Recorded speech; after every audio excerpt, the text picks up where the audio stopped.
Gara-gara pinjam uang kepada bosnya, santri ini akan dijadikan tumbal. Seperti apa kisah lengkapnya? Simak videonya sampai selesai. Semoga kalian yang menonton video ini selalu diberikan kesehatan dan dilancarkan rezekinya. Arkan duduk di teras rumahnya yang sederhana, memandangi sawah di kejauhan sambil memegang segelas teh hangat. Hatinya masih berat. Sudah 2 minggu ia pulang dari pesantren, meninggalkan semua rutinitas yang selama ini ia jalani dengan ikhlas dan penuh semangat. Ia bukan anak nakal, bukan juga santri yang bermasalah. Justru sebaliknya, Arkan termasuk santri teladan. Tapi hidup memaksanya memilih jalan yang berat. Ayah dan ibunya terbaring sakit. Ayahnya mengidap komplikasi, sementara ibunya tak bisa lagi berdiri karena penyakit di persendian. Arkan tahu mereka butuh perawatan serius, tapi di kampungnya orang miskin seperti mereka hanya bisa pasrah kalau tidak punya biaya. Ia tidak tega melihat orang tuanya hanya tergolek menahan rasa sakit tanpa bisa berbuat apa-apa. Sejak itulah Arkan memutuskan berhenti mondok, bukan karena bosan, bukan pula karena masalah, tapi karena tanggung jawab sebagai anak sulung yang harus turun tangan. Tak ada pilihan lain. Hari-hari awal setelah pulang, Arkan mencoba mencari pekerjaan apa saja. Ia bantu-bantu di kebun tetangga, angkut-angkut barang di pasar, dan sesekali ikut proyek bangunan sebagai kuli. Tapi penghasilannya jauh dari cukup, bahkan untuk beli obat generik pun kadang masih kurang. Sementara waktu terus berjalan dan kondisi orang tuanya makin melemah. Suatu pagi, saat Arkan sedang membantu memperbaiki pagar milik Pak RT, datang seorang pria paruh baya mengenakan baju rapi. Orang itu memperhatikan Arkan cukup lama, lalu menghampirinya. "Kamu Arkan ya?" "Iya Pak." Maaf, Bapak siapa ya?" "Saya Suro, orang kepercayaan Pak Mulyadi. Bos saya butuh tukang kebun. Saya dengar kamu anak rajin, mungkin mau kerja di sana." Arkan agak terkejut. Nama Pak Mulyadi bukan nama asing. Ia dikenal sebagai juragan padi paling kaya di wilayah itu. Rumahnya besar, megah, dan dikelilingi pagar tinggi. Tidak sembarang orang bisa masuk ke sana. Tapi tawaran itu terasa seperti angin segar. Gajinya pasti lebih besar dari kerja serabutan. Arkan mengangguk pelan. "Kalau memang bisa, saya mau Pak. Kapan mulai?" "Besok pagi. Siapkan saja barangmu. Nginep di sana, makan ditanggung. Gaji lumayan, 2 juta sebulan." Arkan tak pikir panjang. Malam itu ia pamit ke orang tuanya dan menjelaskan bahwa ia dapat pekerjaan tetap. Meski sedih, ibunya mengangguk setuju. Ayahnya hanya bisa menangis dalam diam. Keesokan harinya, Arkan diantar Pak Suro ke rumah Pak Mulyadi. Bangunannya besar, model lawas tapi terawat. Halaman luas, penuh tanaman hias dan pohon buah-buahan. Pekerjaan Arkan adalah merawat kebun dan membersihkan halaman setiap hari. Pagi-pagi sudah harus menyiram tanaman, memotong rumput, dan menyapu jalan setapak. Hari-hari awal berjalan lancar. Pak Mulyadi jarang terlihat. Biasanya hanya lewat pakai mobil dan langsung masuk ke rumah utama. Orang-orang bilang beliau sibuk urusan bisnis padi dan punya banyak usaha di luar kota. Tapi yang Arkan rasakan, suasana rumah itu cukup aneh. Terlalu sepi. Bahkan para pembantu pun seperti enggan berbicara terlalu banyak. Suatu malam, Arkan terbangun karena suara gonggongan anjing liar. Saat keluar dari kamar kecil di dekat dapur, ia melihat seseorang berpakaian serba hitam berjalan cepat ke arah ruang belakang yang selalu terkunci. Arkan sempat memanggil, tapi orang itu diam saja dan langsung menghilang di balik pintu. Saat ia tanya ke pembantu esok paginya, mereka hanya menjawab singkat, "Jangan tanya-tanya soal itu, Kang." Arkan mencoba tak terlalu memikirkan kejadian itu, yang penting ia kerja baik, dapat gaji, dan bisa kirim uang ke rumah. Setiap minggu, ia sisihkan sebagian upah untuk dikirim ke kampung lewat tetangga yang biasa belanja ke kota. Orang tuanya bilang uang itu sangat membantu untuk beli obat. Tapi semua berubah 2 bulan kemudian. Ibunya jatuh pingsan dan harus segera dibawa ke rumah sakit kabupaten. Biaya yang dibutuhkan lebih besar dari tabungan Arkan. Ia panik, tak ada saudara yang bisa dimintai tolong. Teman di kampung juga sama susahnya. Akhirnya Arkan memberanikan diri menemui Pak Mulyadi langsung di ruang tamu. "Maaf Pak, saya tahu ini tidak sopan, tapi saya butuh bantuan. Ibu saya harus dirawat, saya butuh uang. Kalau bisa, pinjam dulu Pak, nanti dipotong dari gaji saya." Pak Mulyadi menatapnya lama. Sorot matanya tajam tapi bibirnya tersenyum. "Berapa?" 5 juta Pak. Saya janji akan kerja lebih keras." Pak Mulyadi berdiri, masuk ke ruang belakang lalu kembali membawa amplop coklat. "Ini uangnya. Tak usah dipotong gaji. Anggap saja bantuan. Tapi kamu harus tetap kerja rajin ya." Arkan sangat bersyukur. Ia berterima kasih berkali-kali. Malam itu juga, uang langsung dikirim lewat jasa titipan ke keluarganya. Tapi sejak menerima uang itu, Arkan mulai merasakan hal-hal aneh. Tubuhnya cepat lelah, malam hari sering mimpi buruk. Telinganya seperti mendengar suara orang memanggil dari arah kebun. Kadang-kadang ia terbangun dan merasa tidak bisa bergerak. Beberapa kali pula ia melihat bayangan hitam di sudut mata.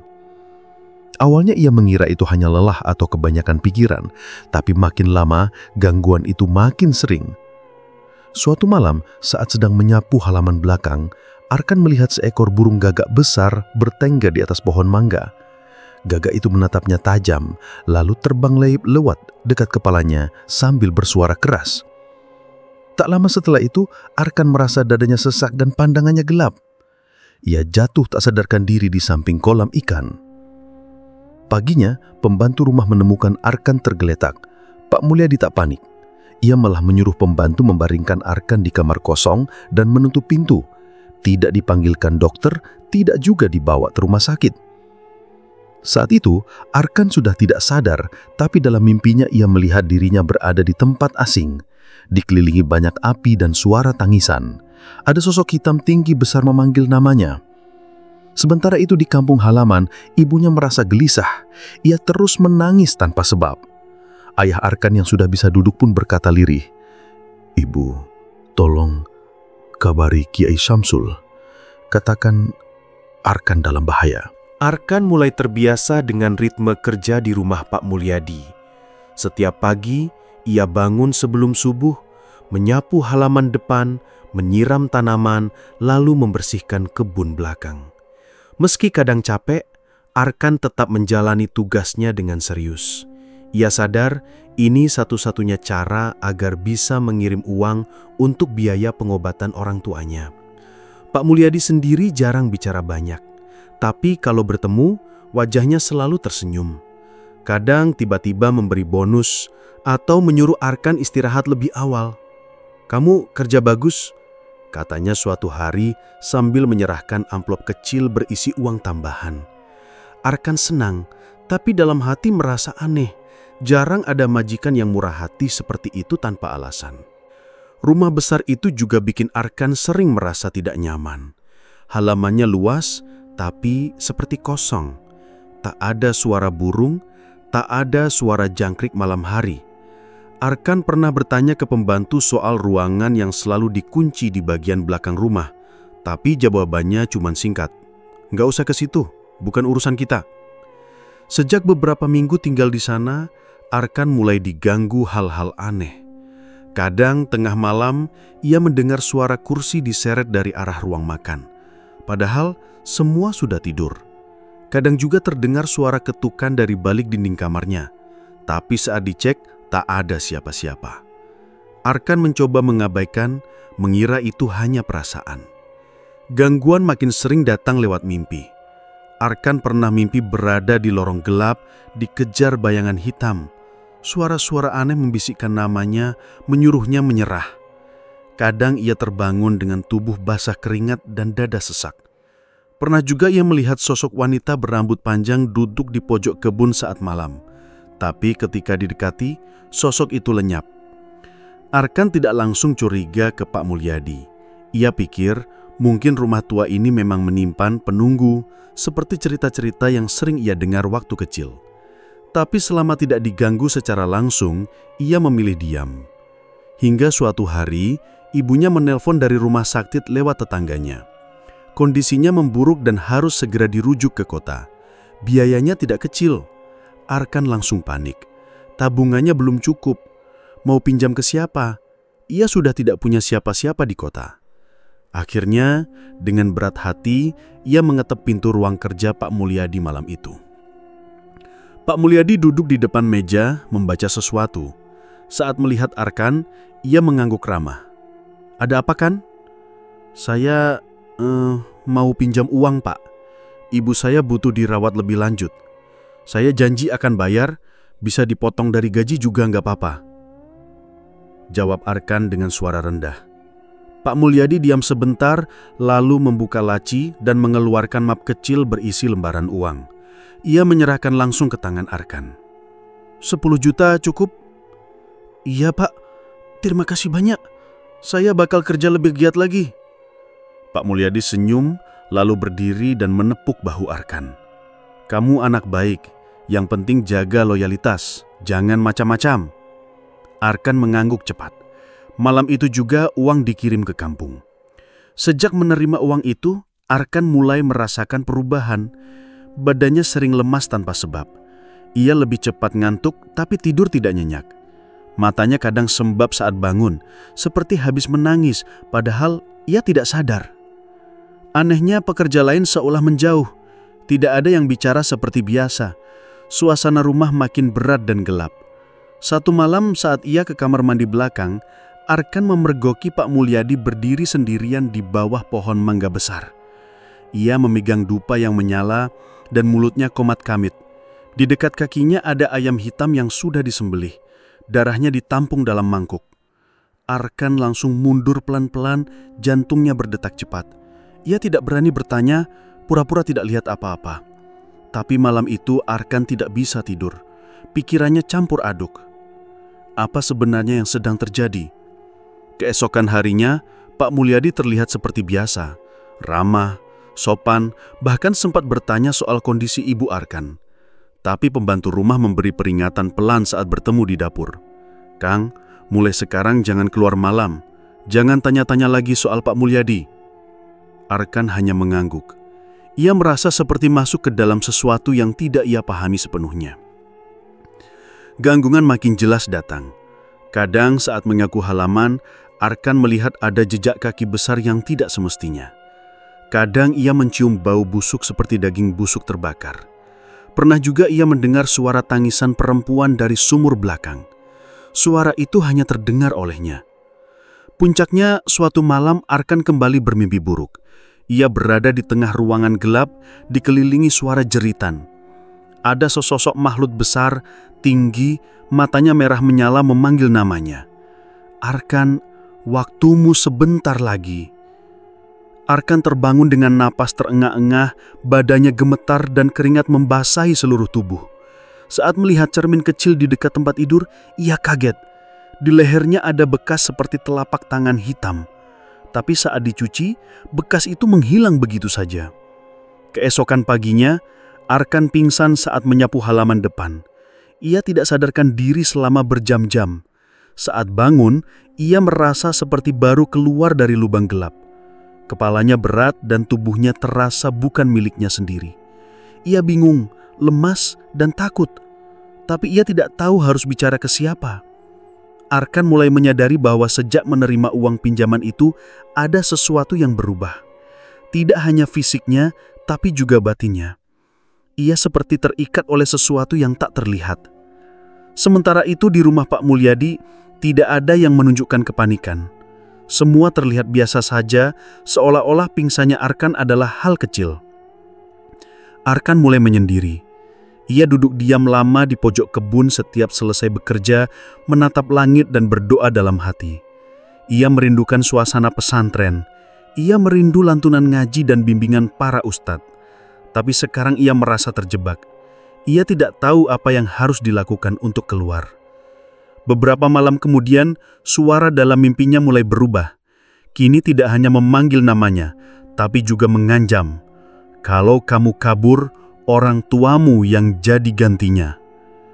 Arkan mulai merasa takut bukan hanya untuk dirinya, tapi juga untuk keluarganya.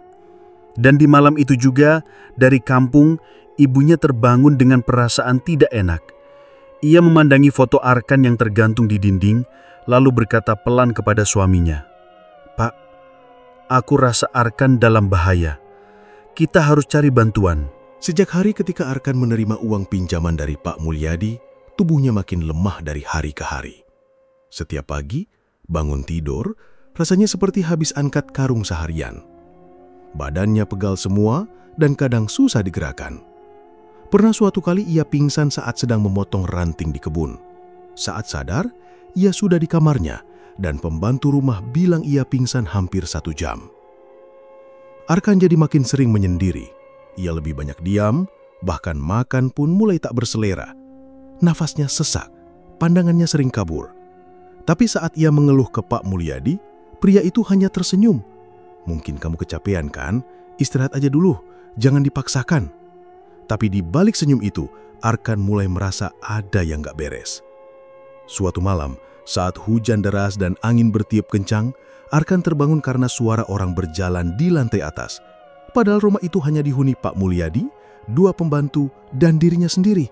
Ia pelan-pelan keluar kamar dan menyusuri koridor. Lampu lorong temaram dan suasana rumah terasa dingin dan mencekam. Langkah kakinya membawanya ke ujung koridor, tempat sebuah kamar yang selalu terkunci. Tapi malam itu, pintunya terbuka sedikit. Arkan mendekat pelan. Dari celah pintu, ia mencium bau menyengat seperti dupa terbakar dan darah. Ia mengintip. Dalam kamar itu ada tikar merah, beberapa sesajen, boneka dari kain putih dan potongan ayam hitam yang sudah membusuk. Di tengah ruangan, ada patung batu aneh yang kepalanya seperti manusia, tapi badannya seperti kambing. Arkan langsung mundur dan kembali ke kamarnya. Dadanya sesak. Ia mulai paham, ini bukan rumah biasa. Ada sesuatu yang disembunyikan di rumah ini, dan ia bisa jadi sudah terlibat terlalu jauh. Beberapa hari setelah itu, kondisi Arkan makin memburuk. Tubuhnya mulai menunjukkan tanda-tanda aneh. Kulitnya pucat, matanya sayu, dan berat badannya turun drastis. Ia sering mimisan dan keringat dingin tiap malam. Kadang, tanpa sadar, ia berbicara sendiri di kamar. Pembantu rumah bilang mereka pernah dengar Arkan tertawa sendiri tengah malam. Padahal Arkan sama sekali tak ingat kejadian itu. Yang membuat Arkan benar-benar sadar ada sesuatu yang tak beres adalah saat ia sedang membersihkan kamar belakang. Ia melihat cermin tua besar tertutup kain putih. Ia penasaran dan membuka kain itu, tapi saat melihat bayangannya sendiri, ia kaget. Wajahnya di cermin bukan dirinya. Bayangannya tersenyum sinis, matanya merah, dan lidahnya menjulur panjang. Arkan jatuh terduduk. Begitu ia menoleh ke belakang, tak ada siapa-siapa. Sejak saat itu, Arkan mulai mengalami lumpuh sesaat. Kadang tubuhnya tidak bisa digerakkan. Mau bangun tapi tangan dan kaki seperti terkunci. Suatu pagi ia terbangun dan mendapati jari-jarinya penuh bekas goresan. Kuku-kukunya hitam seperti habis dicelup ke oli. Tapi malam sebelumnya, ia tidur seperti biasa. Arkan berusaha mencari akal untuk keluar dari rumah itu. Ia sempat ingin kabur diam-diam, tapi malam sebelum rencananya, ia justru mengalami kejadian paling mengerikan. Tengah malam, saat sedang tidur, ia merasa dadanya ditekan sesuatu. Nafasnya sesak. Saat membuka mata, ia melihat bayangan besar duduk di dadanya. Bayangan itu berbentuk seperti manusia, tapi seluruh tubuhnya hitam dan berasap.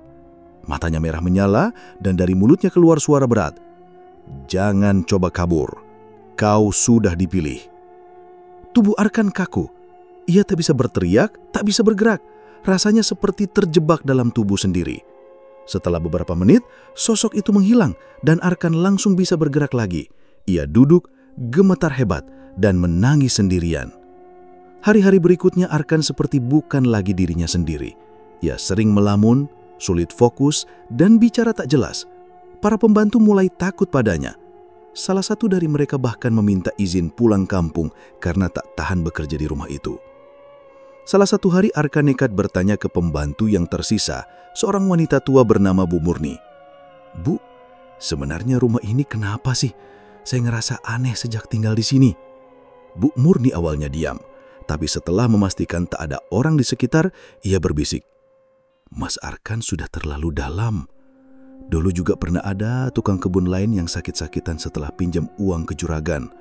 Nggak lama dia hilang. Katanya pulang kampung, tapi saya curiga dia dijadiin tumbal. Arkan menelan ludah. Semakin jelas semua yang ia alami bukan kebetulan. Ia sadar pinjaman uang dari Pak Mulyadi bukan sekedar kebaikan hati. Itu seperti perangkap, dan sekarang ia adalah target berikutnya.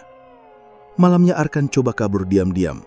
Ia kemas baju seadanya dan menyelinap keluar rumah. Tapi saat sampai di depan gerbang, kakinya tak bisa digerakkan. Ia jatuh tersungkur, seolah ada tali tak kasat mata yang menariknya kembali. Tiba-tiba pandangannya gelap. Ia tak sadarkan diri. Ketika sadar, Arkan sudah terbaring di dalam kamarnya.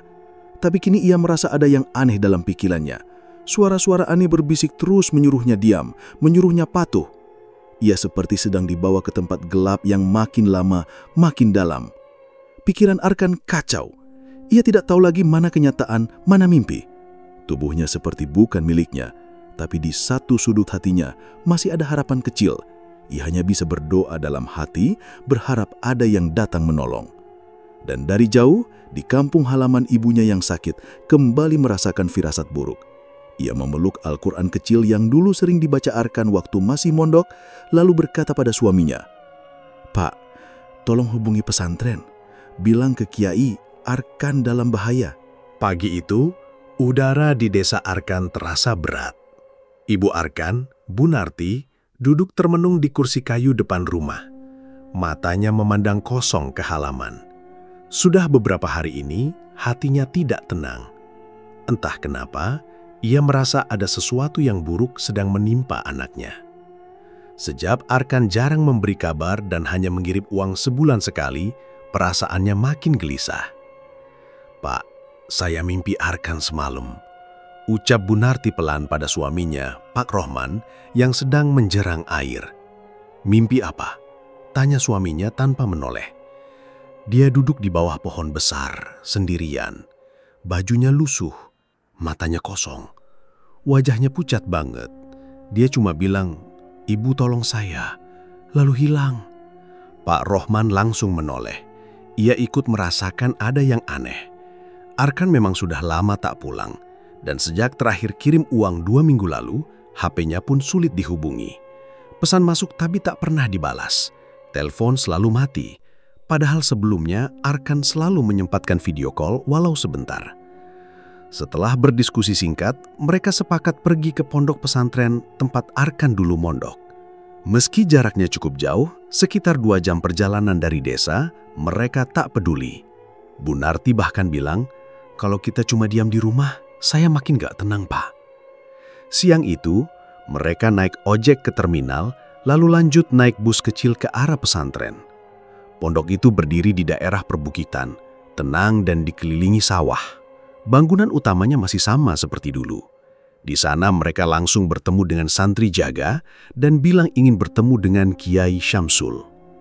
Tak butuh waktu lama, Kiai Syamsul menerima mereka di serambi rumahnya. Beliau adalah sosok sepuh yang dikenal sangat sabar dan bijaksana. Jubah putih dan kopiah hitam selalu menjadi ciri khasnya. Saat melihat Bu Narti dan Pak Rohman datang dengan wajah panik, Kiai langsung mempersilahkan duduk. "Ada apa, Bu Narti? Sudah lama tak kesini?" tanya Kiai sambil menuang air minum. Bu Narti menangis. Dengan terbata-bata, ia menceritakan semuanya. Tentang Arkan yang keluar dari pondok karena ingin membantu biaya pengobatan orang tuanya, lalu bekerja di kota sebagai tukang kebun. Ia juga cerita tentang mimpi-mimpi aneh dan firasat buruk yang datang bertubi-tubi. Pak Rohman menambahkan, "Kami nggak tahu dia kerja di mana pastinya, Kiai. Tapi dia pernah bilang kerja di rumah orang kaya, namanya Pak Mulyadi. Sejak pinjam uang dari majikannya itu, katanya Arkan sering sakit dan susah tidur. Terakhir kami hubungi HP-nya mati." Kiai Syamsul mendengarkan dengan seksama. Beliau memejamkan mata sejenak, lalu menghela napas panjang. "Saya sudah lama tak dengar kabar dari Arkan. Tapi firasat saya juga nggak enak sejak minggu kemarin. Ada beberapa kali saya mimpi didatangi sosok muda, wajahnya samar, minta pertolongan." Mendengar itu, Bu Narti makin menangis. Ia memeluk suaminya erat-erat. "Saya mohon, Kiai, Kalau masih ada cara untuk menyelamatkan Arkan, tolonglah kami. Kiai Syamsul mengangguk. Ia berdiri dan masuk ke dalam rumah. Tak lama kemudian, ia keluar membawa tasbih besar dan sebuah kitab. Beliau lalu mengajak kedua orang tua Arkan masuk ke musola kecil di samping rumah. Di dalam ruangan itu, Kiai mulai membaca wirid-wirid dan doa-doa tertentu. Tangannya memutar tasbih perlahan, matanya terpejam, bibirnya komat-kamit membaca ayat-ayat yang jarang terdengar di pengajian biasa. Suasananya hening, hanya suara Kiai yang terdengar jelas. Setelah beberapa menit, Kiai membuka mata, wajahnya serius. Ia menghela napas panjang. Saya lihat Arkan dalam keadaan terikat, bukan secara fisik, tapi batinnya. Dia dikurung dalam lingkaran gaib. Ada makhluk hitam yang membungkus tubuhnya. Sepertinya dia dijadikan tumbal. Tumbal, Kiai? Iya, ada kekuatan gaib yang menjadikannya sebagai pengganti. Mungkin karena perjanjian yang dibuat majikannya. Tapi tenang, kita belum terlambat. Tapi saya butuh satu benda milik Arkan. Apa saja yang dulu sering dipakai waktu mondok di sini. Pak Rohman lalu ingat. Ia membuka tas kecil yang dibawa dan mengeluarkan Al-Quran kecil milik Arkan. Kitab itu lusuh, tapi di halaman depannya tertulis jelas nama Arkan dan tanggal saat ia pertama kali masuk pondok. Kiai menerima kitab itu dan memeluknya. Ia berkata pelan, "Insya Allah ini bisa jadi penghubung. Saya akan mulai melakukan wirid malam ini juga untuk mencari titik keberadaan Arkan. Mudah-mudahan saya bisa menemukan lokasinya secepat mungkin." Sebelum pulang, Bunarti bersimpuh dan mencium tangan Kiai. Ia berkata sambil menahan tangis, "Saya titip Arkan, Kiai. Hanya panjenengan satu-satunya harapan kami." Kiai tak banyak bicara, hanya mengangguk pelan. "Doakan saya juga kuat. Lawan yang kita hadapi bukan sembarangan, tapi selagi Arkan masih hidup, saya akan berusaha semaksimal mungkin." Malam itu, setelah kedua orang tua Arkan pulang, Kiai Syamsul kembali ke musola. Ia tak tidur. Ia mengunci ruangan, mematikan lampu dan menyalakan pelita kecil. Di depannya, ia letakkan Al-Quran Arkan dan mangkuk kecil berisi air zam-zam. Wird dan zikir kembali ia panjatkan, kali ini lebih dalam. Ayat-ayat tertentu ia baca dengan penghayatan penuh. Dalam hati, ia memanggil nama Arkan berulang-ulang. Tak lama kemudian, cahaya pelita bergetar. Udara dalam ruangan berubah dingin. Tiba-tiba, bayangan hitam muncul di pojok ruangan, tapi Kiai Syamsul tidak gentar. Ia membaca ayat kursi dengan suara lantang. Bayangan itu memekik, lalu hilang. Kiai membuka mata, napasnya berat, tapi kini ia tahu arah dan lokasi Arkan. "Arkan, bertahanlah nak, saya sudah tahu kamu di mana." Hari masih gelap ketika Kiai Syamsul bersiap. Sejak malam sebelumnya, ia tak tidur. Wirid dan doa terus dilantunkan sampai menjelang subuh. Ia tahu waktu sudah tak bisa ditunda lagi. Arkan dalam bahaya dan kalau telat sedikit, nyawanya bisa melayang. Setelah sholat subuh, Kiai memanggil dua santri senior, Fahmi dan Zaki. Mereka sudah biasa membantu Kiai saat menangani gangguan gaib.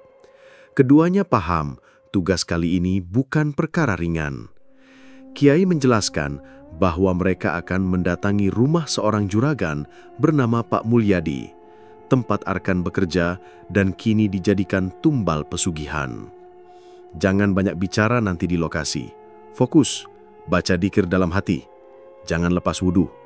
Kita masuk tempat kotor." Pesan Kiai.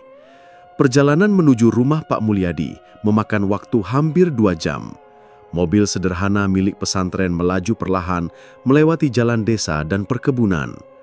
Sesampainya di depan rumah juragan itu, mereka langsung merasa tekanan aneh. Rumah besar berarsitektur modern itu terlihat biasa dari luar, tapi suasananya bikin bulu kuduk berdiri. Begitu turun dari mobil, Fahmi berbisik, "Kiai, hawa rumah ini berat banget." Kiai tak menjawab. Ia menatap pintu rumah itu dengan wajah serius, lalu melangkah maju, mengetuk pintu beberapa kali. Tak lama kemudian, seorang pembantu rumah tangga membukakan pintu. Perempuan paruh baya itu terlihat gugup. "Ada Pak Mulyadi?" tanya Kiai tenang. Si ibu itu hanya mengangguk cepat, lalu masuk memanggil tuannya. Beberapa menit kemudian, Pak Mulyadi muncul. Raut wajahnya tampak panik saat melihat Kiai. Mungkin ia sudah tahu siapa yang datang dan apa tujuannya. "Assalamualaikum," ucap Kiai datar. Pak Mulyadi menjawab pelan. "Waalaikumsalam. Maaf, ada perlu apa ya Kiai? Saya datang untuk Arkan." Pak Mulyadi terlihat bingung, tapi dari sorot matanya, ia tahu Kiai Samsul sudah paham semua. Tak banyak bicara, Kiai langsung melangkah masuk ke dalam rumah. Pak Mulyadi tak mampu menghalanginya. Entah kenapa, tubuhnya seperti lumpuh, lidahnya keluh. Begitu masuk, Kiai langsung merasakan energi kotor menyelimuti tiap sudut rumah. Dinding yang dari luar tampak bersih, ternyata menyimpan banyak tanda-tanda tak kasat mata. Bau amis halus menyelimuti udara. Fahmi dan Zaki mulai baca dzikir dalam hati, sementara Kiai terus menelusuri bagian dalam rumah seperti sudah tahu kemana harus menuju. Mereka berhenti di depan sebuah pintu kayu tua di ujung lorong. "Di balik pintu ini," ucap Kiai. Fahmi membuka pintu pelan, bau menyengat langsung keluar. Ruangan itu gelap dan dingin. Di tengahnya, Arkan tergeletak di lantai, tubuhnya gemetar, matanya setengah terbuka, tapi pandangannya kosong. Di sekeliling tubuhnya ada garis melingkar dari darah kering, seperti lingkaran goib. Di pojok ruangan ada sesajen lengkap dengan dupa masih menyala. Zaki menutup hidung, menahan mual. Allahu Akbar. Kiai mendekat, duduk di samping Arkan. Ia menyentuh dahi pemuda itu, lalu menarik napas dalam-dalam. Dia belum sepenuhnya hilang, tapi roh dan pikirannya mulai ditarik masuk ke dunia lain. Kita harus mulai sekarang juga. Kiai menyuruh Fahmi dan Zaki berdiri di dua sisi ruangan. Mereka membentuk segitiga dengan Kiai di ujung depannya. Kiai mulai membaca ayat-ayat ruqyah dengan suara lantang. Surah Al-Fatihah, ayat kursi, dan beberapa ayat lain dilantunkan bergantian. Tiba-tiba, ruangan menjadi dingin seperti es. Lampu redup berkelap-kelip, lalu mati total. Hanya cahaya dari dupa dan lilin ritual yang menyala. Dari sudut ruangan, muncul kabut hitam tebal yang mulai membentuk sosok besar, berwujud bayangan manusia tanpa wajah. Makhluk itu bergerak maju, memekik dengan suara seperti puluhan orang berbicara bersamaan. Udara bergetar. Zaki hampir terpental ke belakang, tapi ia tetap bertahan membaca dzikir. "Dia milik kami. Dia sudah masuk dalam perjanjian." Suara makhluk itu menggema.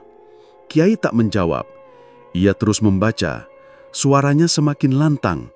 Tangan kanannya terangkat dan dengan mantap ia menyiramkan air ruqyah ke arah makhluk tersebut.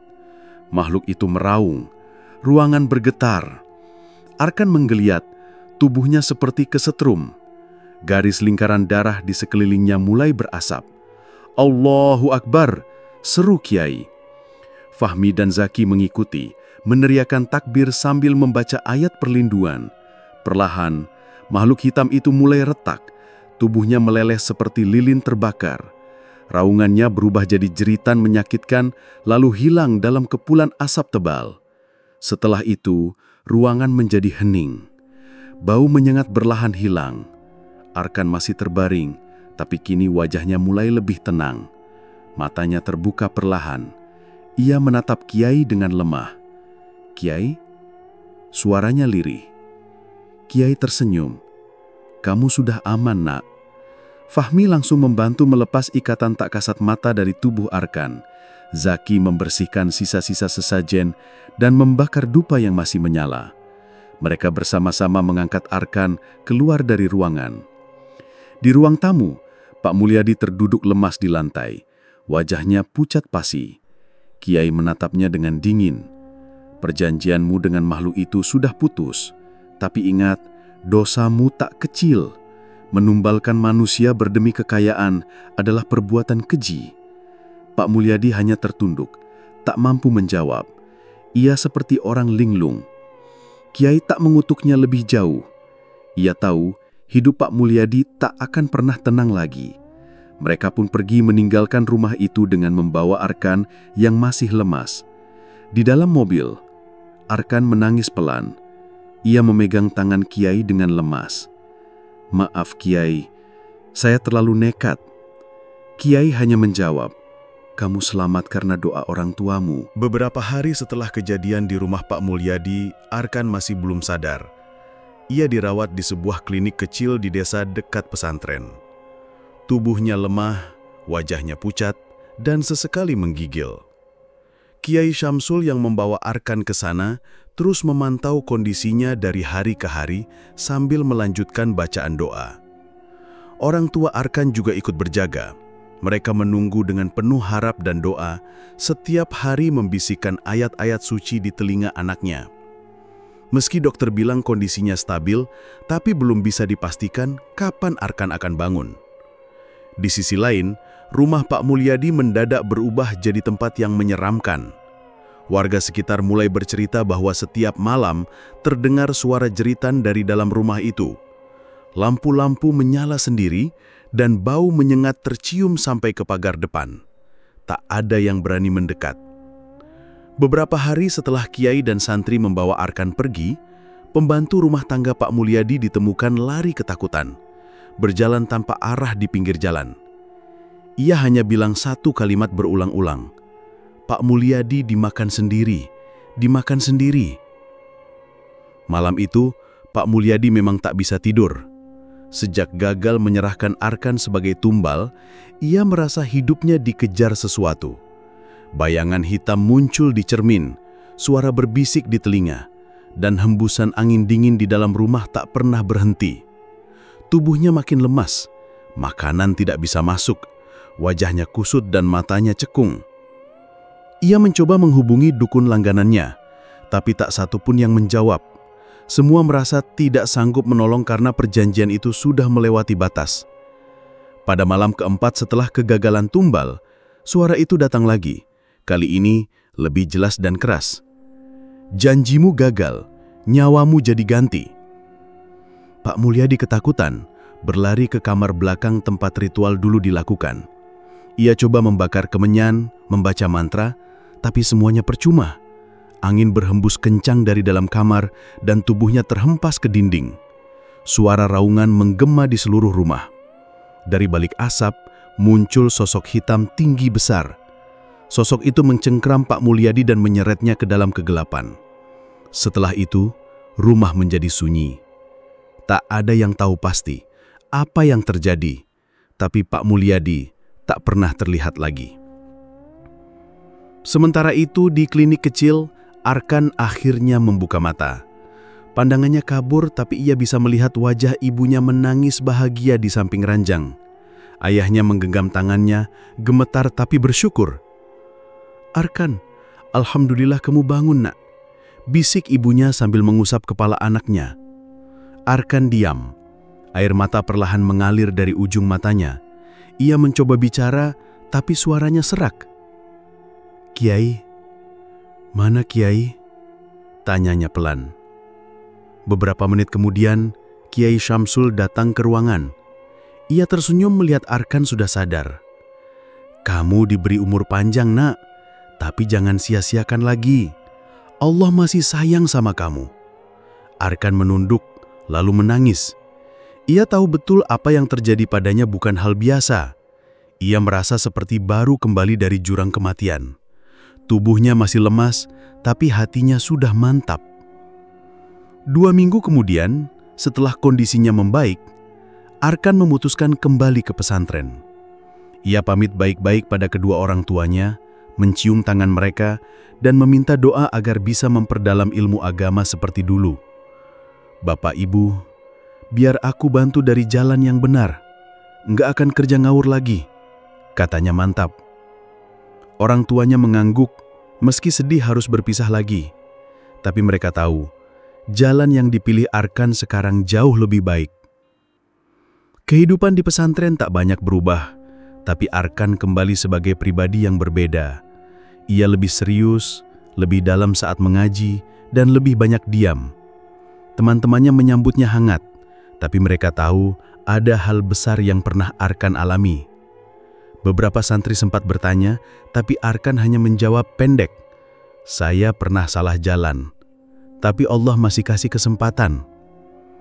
Ia banyak membantu kiai, tidak hanya dalam pelajaran agama, tapi juga ketika ada orang datang meminta bantuan karena gangguan gaib atau masalah spiritual.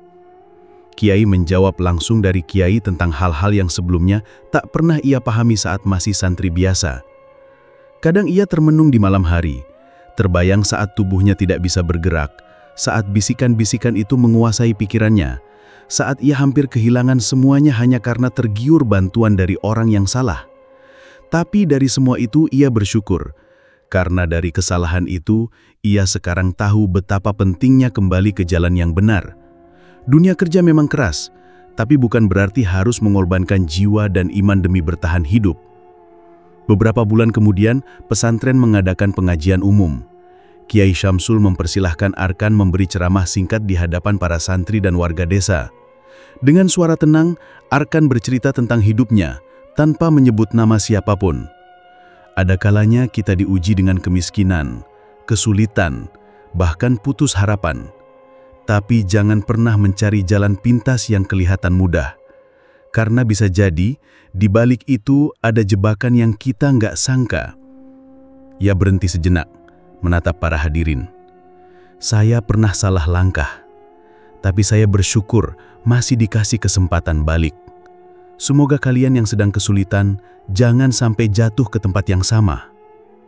Suasana hening. Banyak orang menunduk, merenung, beberapa bahkan terlihat menitikkan air mata. Kiai Syamsul mengangguk pelan di belakang. Ia tahu Arkan bukan cuma selamat dari tumbal, tapi juga lahir kembali dengan hati yang lebih kuat. Sudah lewat beberapa bulan sejak kejadian di rumah Pak Mulyadi. Desa tempat Arkan dulu bekerja, kini jauh lebih tenang. Meski tetap menyimpan kisah yang tak semua orang berani membicarakan secara terang-terangan. Rumah besar milik Pak Mulyadi kini ditinggalkan. Tak ada lagi aktivitas. Pintu dan jendela tertutup rapat. Halaman dipenuhi ilalang tinggi, dan pagar depan mulai berkarat. Warga setempat tak ada yang berani mendekat, apalagi masuk. Sejak malam terakhir Pak Mulyadi menghilang, suara-suara aneh sering terdengar dari dalam rumah itu. Kadang suara langkah kaki, kadang suara tangisan, dan tak jarang aroma dupa menyengat muncul entah dari mana. Beberapa orang pernah coba membersihkan rumah itu atas permintaan keluarga jauh Pak Mulyadi, tapi semuanya gagal, bahkan ada yang jatuh sakit misterius setelahnya. Akhirnya, warga sepakat menganggap rumah itu angker. Orang-orang menyebutnya rumah tumbal. Dianggap keramat dan siapapun yang lewat depan rumah biasa